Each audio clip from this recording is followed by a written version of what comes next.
Good morning, Jai Shri Krishna.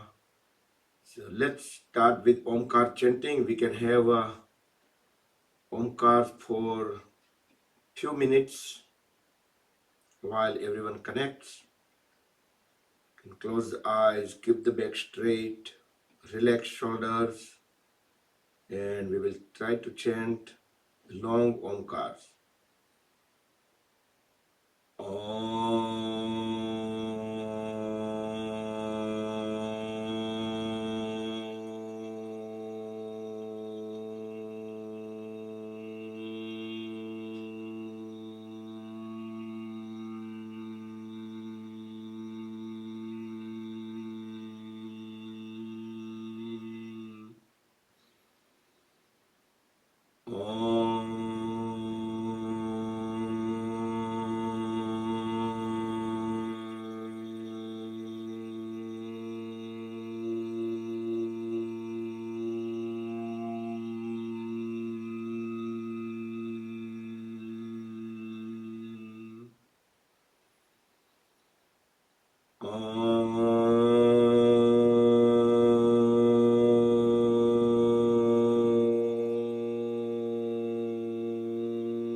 Om Shanti Shanti Shanti. Let's keep the eyes closed, join both hands at the back, bow down to the Mother Supreme Earth, raise both hands up toward the ceiling, push head and trunk down. Inhale, come back up and rub the palms against each other, make them warm, generate urja. Place warm hands all over the face and eyes. Blink the eyes few times under the palms. Slowly slide the hands down over the face. Gently open the eyes. And let's start with some light exercise. Sukshma Vyayam, some warm up. As you inhale, raise both hands up. Stretch upper body upward. As we exhale, twist the upper body to the one side. Look back. Align chin with the shoulder. Push the knee forward. Inhale, back to center. Onto the other side. Try to keep trunk vertical, back straight. We are just twisting the upper body. Inhale, back to center. We'll do one more time, both the sides.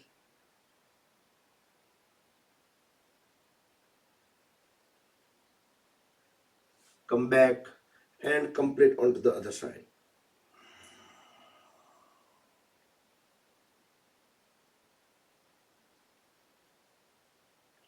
Come back and extend both hands sideways. Deep inhale. As we exhale, drop the right hand down onto the floor, left hand up. Exhale, bend on a sideways. Keep looking up into the ceiling. Keep pushing the left hand further down. Make sure the knee stays down. Inhale, back to center. Exhale to the other side.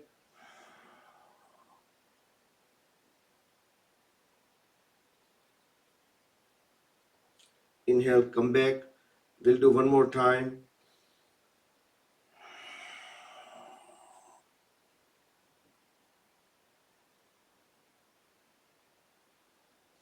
Come back and complete onto the second side.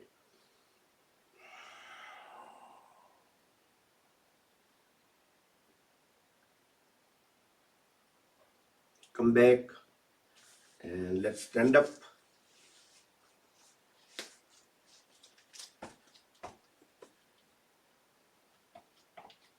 Separate feet 3 to 4 feet apart.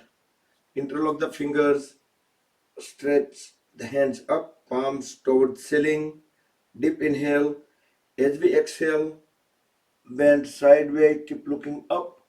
Try to keep elbows straight as low as possible. Inhale, back to center. Again, stretch palms toward the ceiling. Exhale to the other side. Keep looking up toward the ceiling. Come back to center. Let's do one more time. Tiryak Tadasana, swaying palm tree pose.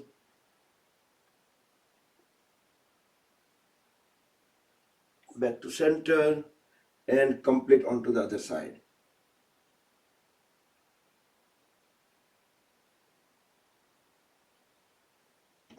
Back to center and separate the feet at the farthest. Extend both hands in the front, arms parallel to each other, parallel to the floor. Deep inhale. As we exhale, twist the upper body to the one side. Keep on following one hand all the way back. Other hand will go to the opposite side, shoulder. Inhale, back to center. Exhale to the other side. Try to keep trunk vertical. Feel the stretches around the waist and at the lower back. Inhale, back to center. We'll do one more time.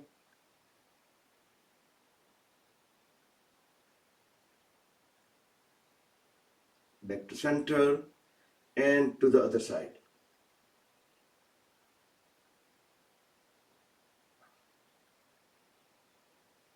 Come back.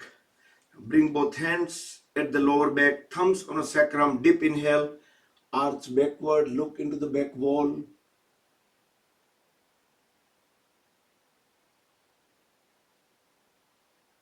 Exhale, come back, straighten the trunk. Inhale again. Exhale, bend forward and down. Try to push head and trunk as low as possible. We can use little force.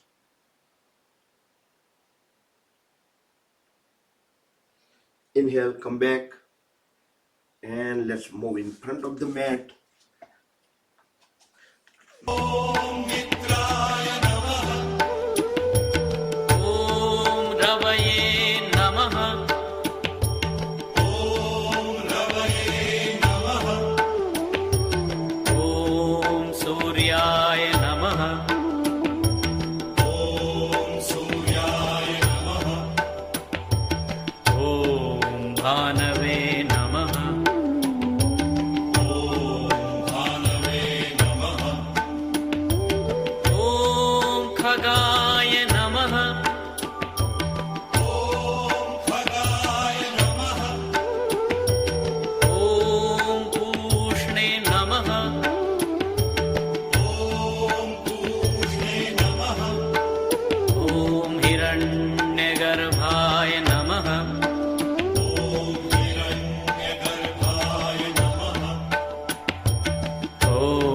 मरीचये नमः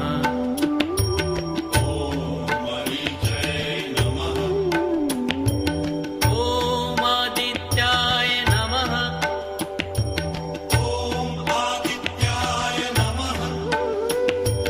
ॐ सवित्रे नमः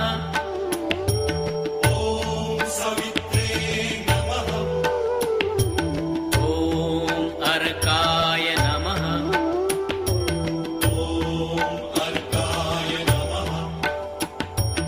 ॐ भास्कराय नमः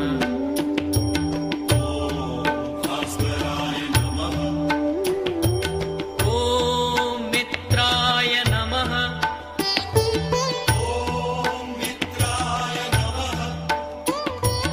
ॐ रवये नमः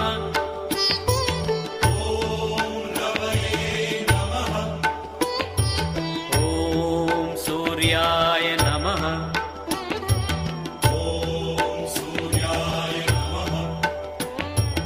ॐ भानवे नमः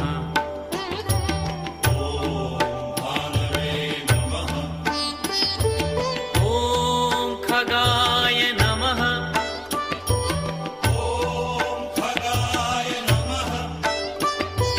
ॐ पूष्णे नमः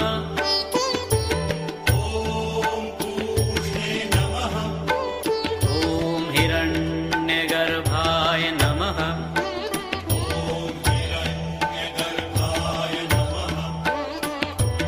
ॐ मरीचये नमः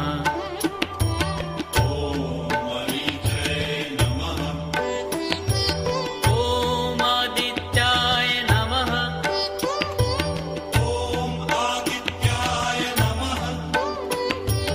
ॐ सवित्रे नमः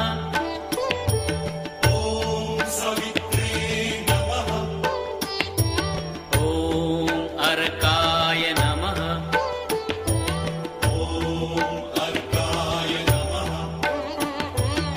ॐ भास्कराय नमः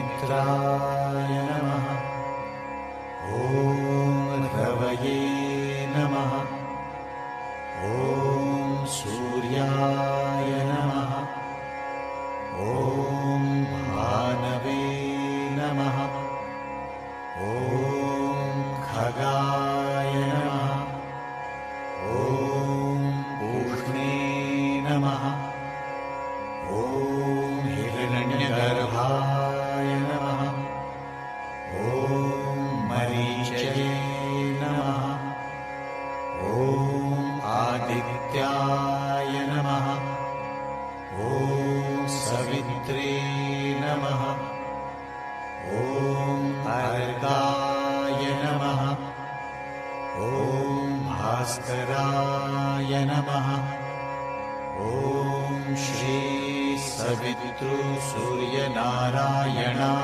नमः ॐ मित्राय नमः ॐ रवये नमः ॐ सूर्याय नमः ॐ भानवे नमः ॐ खगाय नमः ॐ पूष्णे नमः ॐ हिरण्यगर्भाय नमः ॐ मरीचये नमः ॐ आदित्याय नमः ॐ सवित्रे नमः ॐ अर्काय नमः ॐ भास्कराय नमः ॐ श्री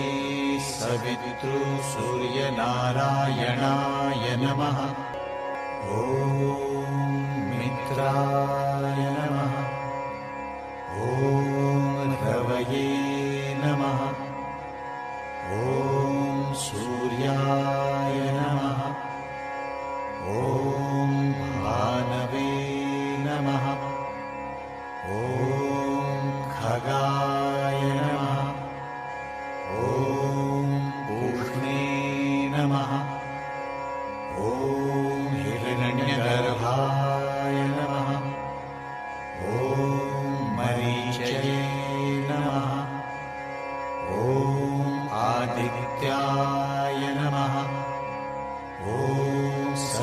सवित्रे नमः।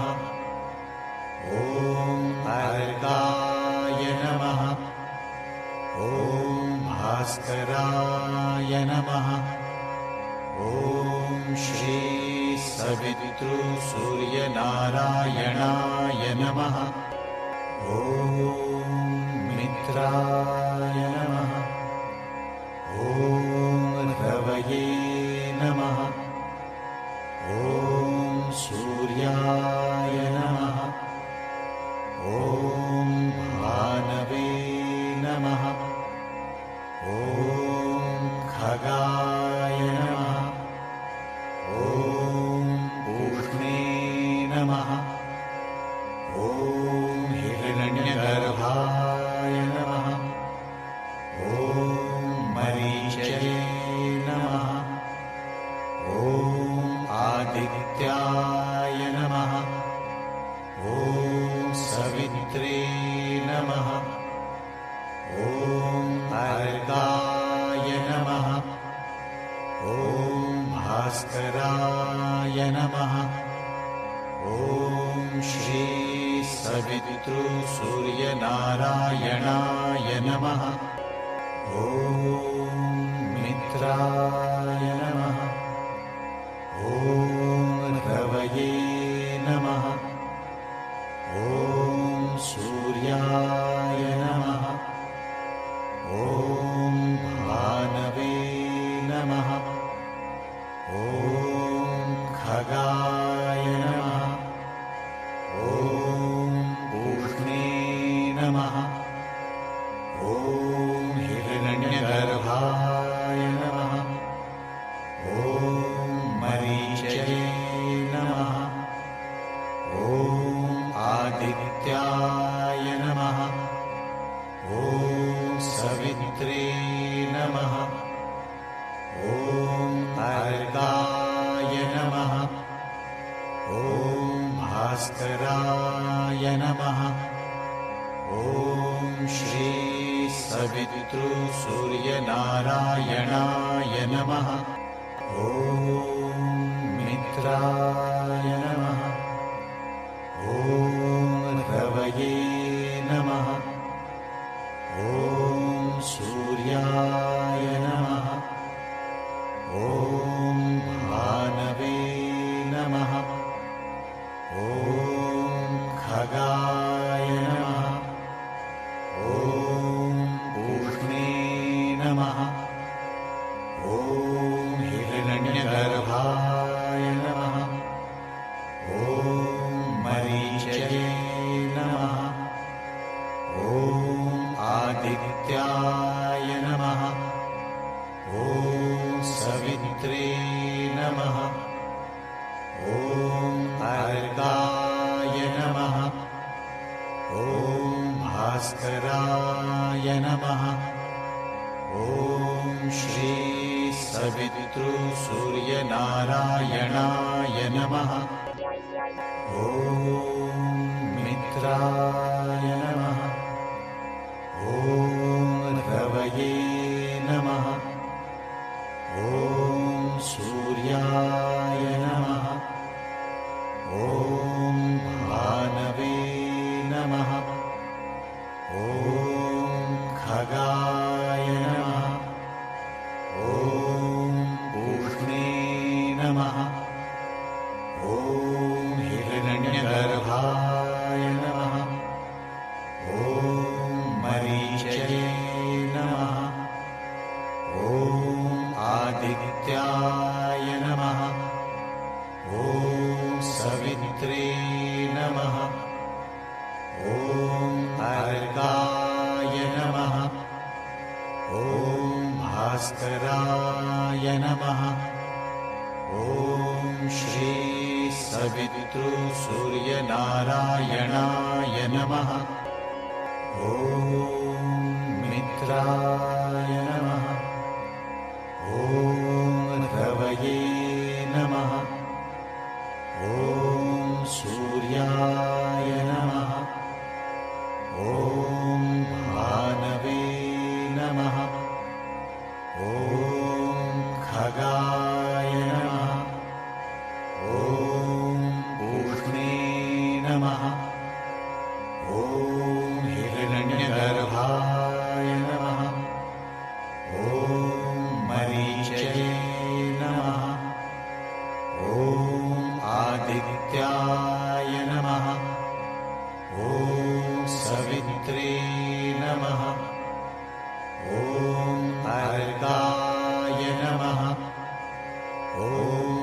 भास्कराय नमः। ॐ श्री सवितृसूर्यनारायणाय नमः। ॐ मित्राय नमः। ॐ रवये नमः। ॐ सूर्याय नमः। ॐ भानवे नमः। ॐ खगाय नमः। ॐ पूष्णे नमः। ॐ हिरण्यगर्भाय नमः। ॐ मरीचये नमः। ॐ आदित्याय नमः। ॐ सवित्रे नमः। ॐ अर्काय नमः। ॐ भास्कराय नमः। ॐ श्री सवितृसूर्यनारायणाय नमः। ॐ मित्राय नमः। ॐ रवये नमः। ॐ सूर्याय नमः। ॐ भानवे नमः। ॐ खगाय नमः। ॐ पूष्णे नमः। ॐ हिरण्यगर्भाय नमः। ॐ मरीचये नमः। ॐ आदित्याय नमः। ॐ सवित्रे नमः। ॐ अर्काय नमः। ॐ भास्कराय नमः। ॐ श्री सवितृसूर्यनारायणाय नमः।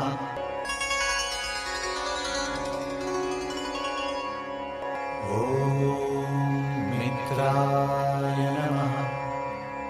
ॐ रवये नमः। ॐ सूर्याय नमः। ॐ भानवे नमः। ॐ खगाय नमः। ॐ पूष्णे नमः। ॐ हिरण्यगर्भाय नमः। ॐ मरीचये नमः। ॐ आदित्याय नमः। ॐ सवित्रे नमः। ॐ अर्काय नमः। ॐ भास्कराय नमः। ॐ श्री सवितृसूर्यनारायणाय नमः। ॐ मित्राय नमः। ॐ रवये नमः। ॐ सूर्याय नमः। ॐ भानवे नमः। ॐ खगाय नमः। ॐ पूष्णे नमः। ॐ हिरण्यगर्भाय नमः। ॐ मरीचये नमः।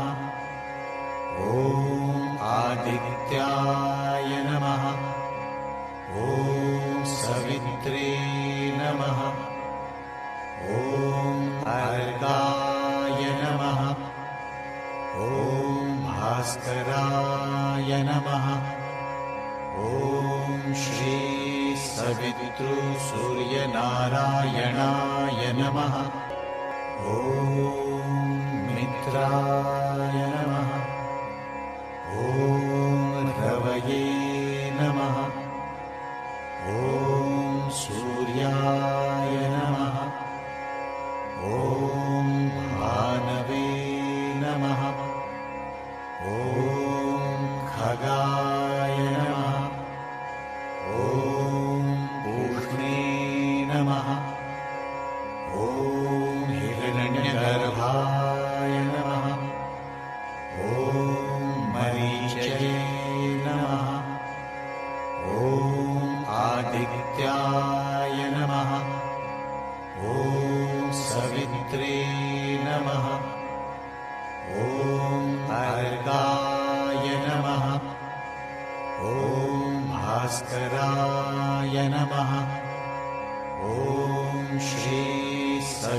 सवितृसूर्यनारायणाय नमः।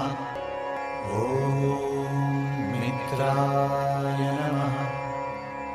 ॐ रवये नमः। ॐ सूर्याय नमः। ॐ भानवे नमः। ॐ खगाय नमः।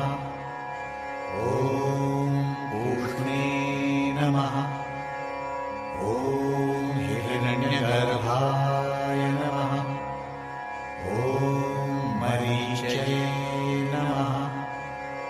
ॐ आदित्याय नमः। ॐ सवित्रे नमः। ॐ अर्गाय नमः। ॐ भास्कराय नमः। ॐ श्री सवितृसूर्यनारायणाय नमः।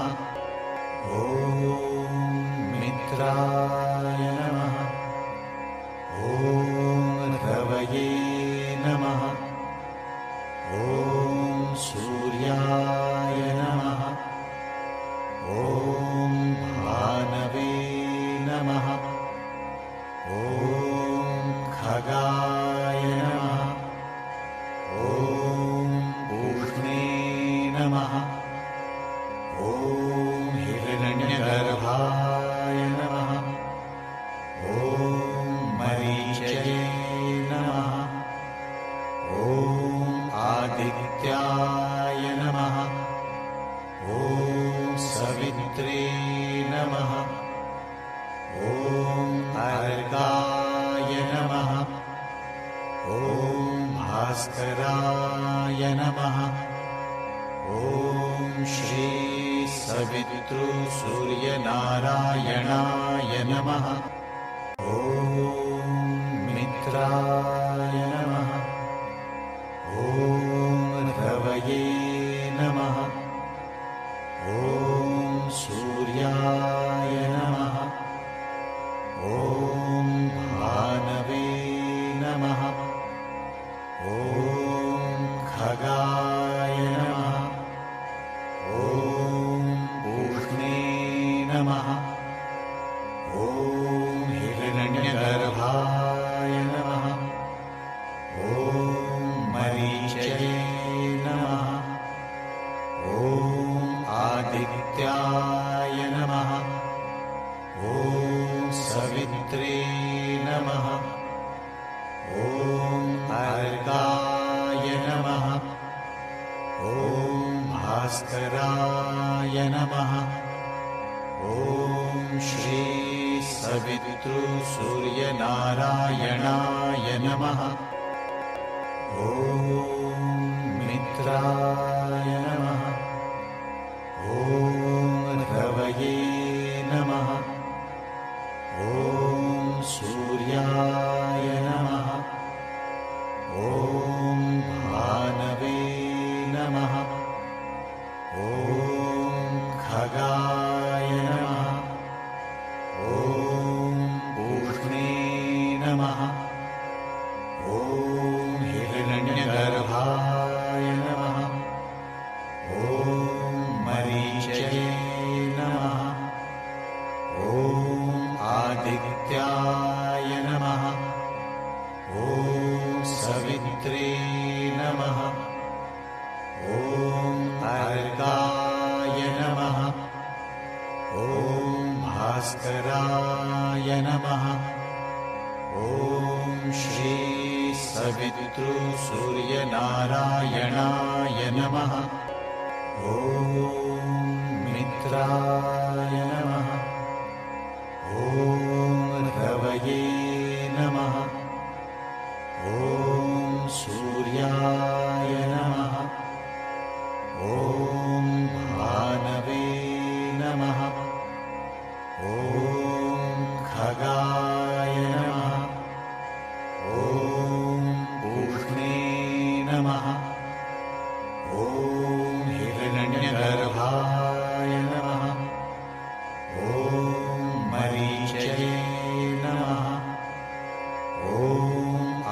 आदित्याय नमः ॐ सवित्रे नमः ॐ अर्काय नमः ॐ भास्कराय नमः ॐ श्री सवितृसूर्यनारायणाय नमः ॐ मित्राय नमः ॐ रवये नमः ॐ सूर्याय नमः ॐ भानवे नमः ॐ खगाय नमः ॐ पूष्णे नमः ॐ हिरण्यगर्भाय नमः ॐ मरीचये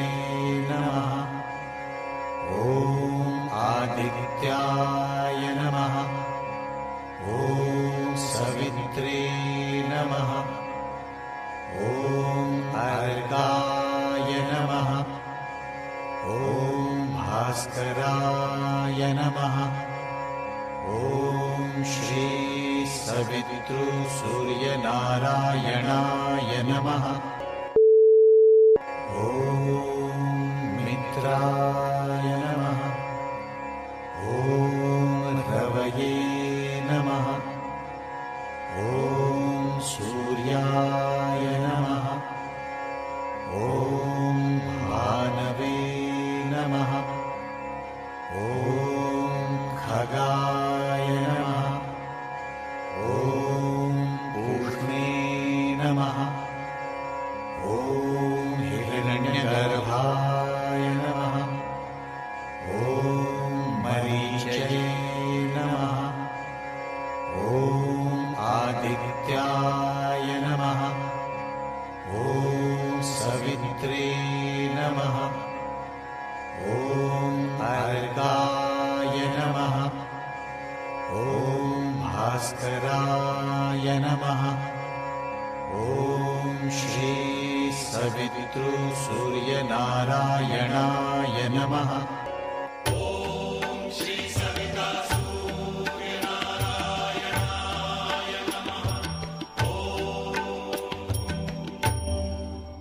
Good morning, Jai Shri Krishna, Hari Om, Hari Om. Let's shake up the whole body.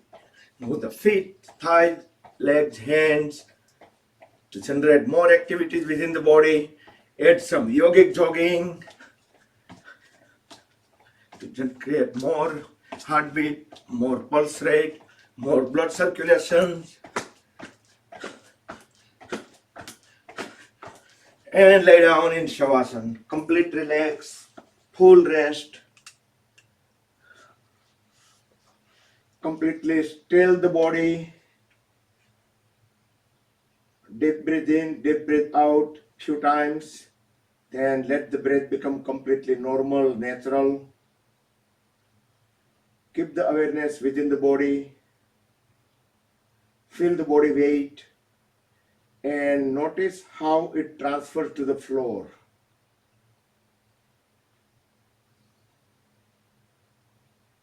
Let's scan the body, moving the awareness precisely, body part by body part, from head to toes and toes to the head, making a round trip.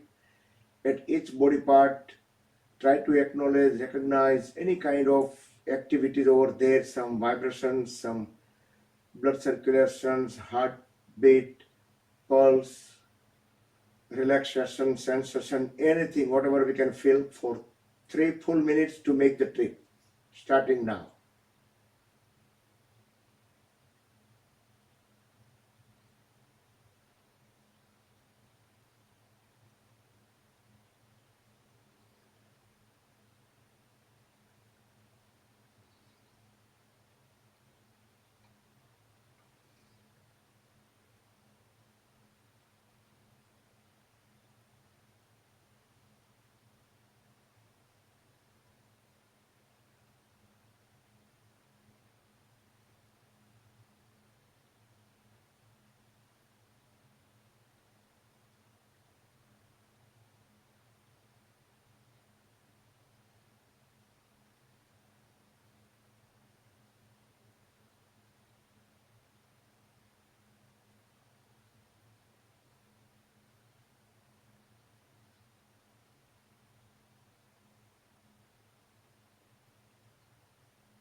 10 more seconds to bring the awareness back to the head if you haven't already yet.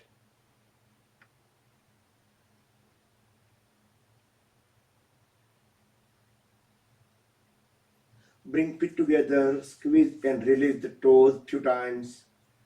Then move them onto side by side.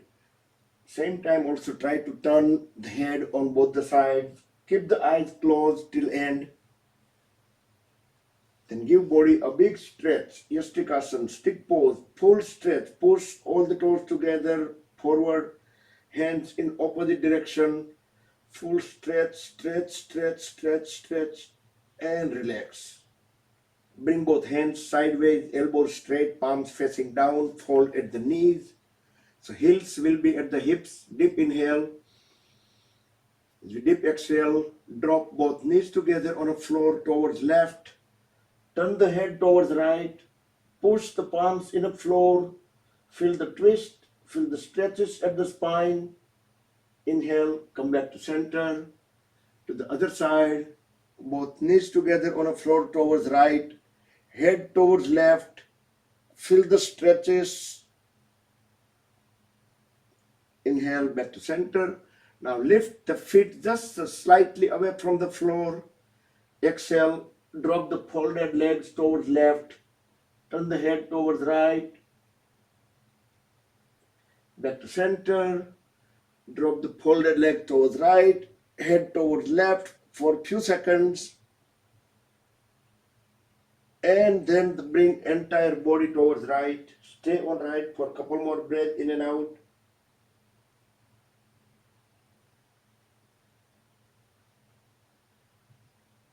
And very gently, with help of the elbows and palms, bring the body up back into any comfortable sitting posture. Continue with closed eyes.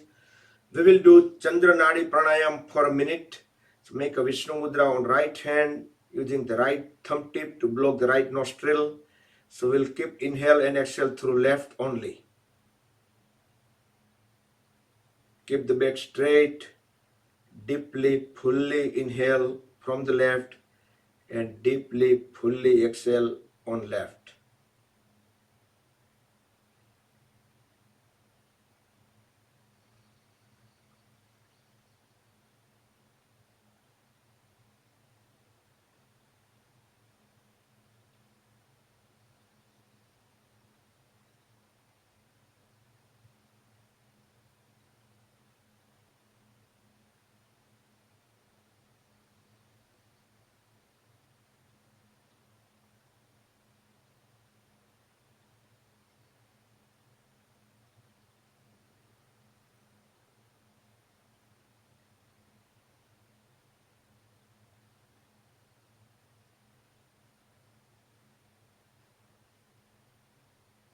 Okay, complete the round and breathe out on left.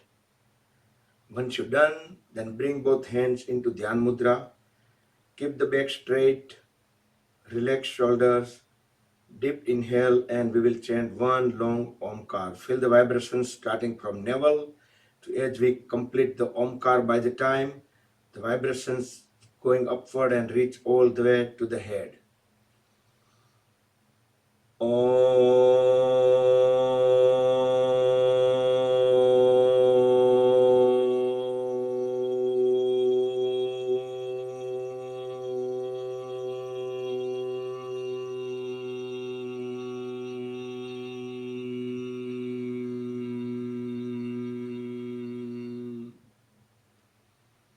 Om Shanti Shanti Shanti. Rub the palms against each other.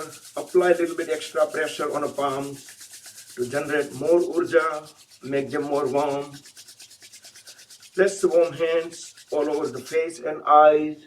Blink the eyes few times slowly to let the urja enter into the eyes. Move the bottom of the palms over the eyes, gently massage the eyelids. Spread the fingers apart and slowly slide the hands down over the face, gently open the eyes. Rub the palms one more time. Place them on top of the head. back of the head, neck, throat, shoulders, arms, trunk, legs, back, and any problem part within the body to spread the energy within.